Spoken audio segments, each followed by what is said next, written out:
baseball bat is one tough item. But how tough? What really happens when bat meets ball? And why does the bat sometimes break? Even the Time Warp Lab has its limitations, so we decided to pay a house call to another lab.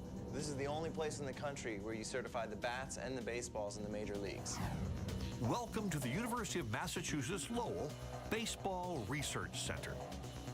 Here, Patrick Drain will show Jeff and Matt the scientific reason for broken bats. And to do so, Patrick uses this crazy machine. What we basically have here is we have a bat hanging here vertically. We're going to fire with an air cannon a ball at 160, 180 miles per hour and see what the collision looks like and go from there. We're loading the machine with a regulation wooden bat made of ash, a longtime favorite in the big leagues. That's way too fast to see. Now to whip some ash, Time Warp style. Okay, that's good for focus. We're all set to fire. Are you ready? I'm all set up. Okay. At 10,000 frames per second, we can see that regulation hardballs turn into squash balls when they hit the bat.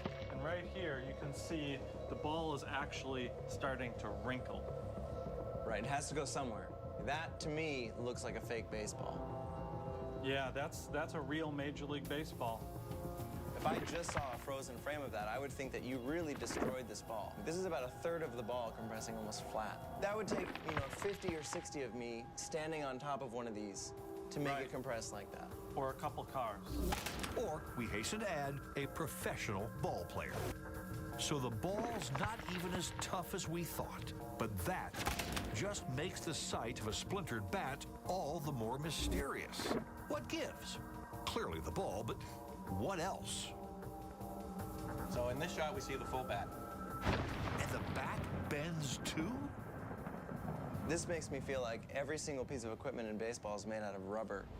It's totally unexpected, because we look at a bat like this, and it feels totally solid. Yeah, when you have a long object like a bat, it is going to have the ability to bend.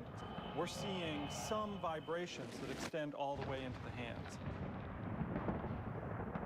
So every time I hit a ball, I feel this sting going through my arms. And I think it's hard for people to understand what that sting is, but it's really these vibrations that are going back and forth really, really fast. What happens if these vibrations get too much for the bat to bear? Now we're moving 1.5 inches, 2 inches further out. We're going to fire it at about 150 miles per hour, but that's actually replicating a 90 mile per hour pitch and a 60 mile per hour swing. Now we're going to move away from the proverbial sweet spot that lies about 5 to 7 inches from the end of the bat. Load the next one in.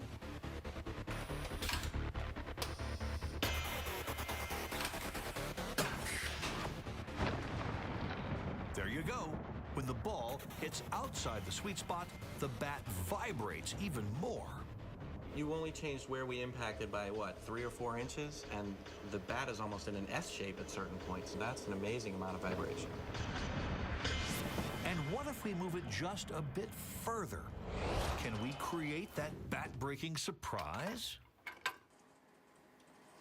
Okay, it's firing. Oh, it's broke. Say it ain't so, Jeff. You can really see when the bat starts to break, all of the energy of the ball has gone into breaking this bat. It's much more common that the bat splinters a little bit than to actually split apart. Well, we all know by now that here at Time Warp, the uncommon is commonplace. Well, okay, we got lucky. Just as the ball is making full contact, we're seeing the bat is starting to break. It's not that the ball is harder than the bat, far from it. But when a batter misses the sweet spot, the force of the ball makes the bat vibrate and bend so violently that it splits at the weakest point, often along the grain. Snap, crackle, pop.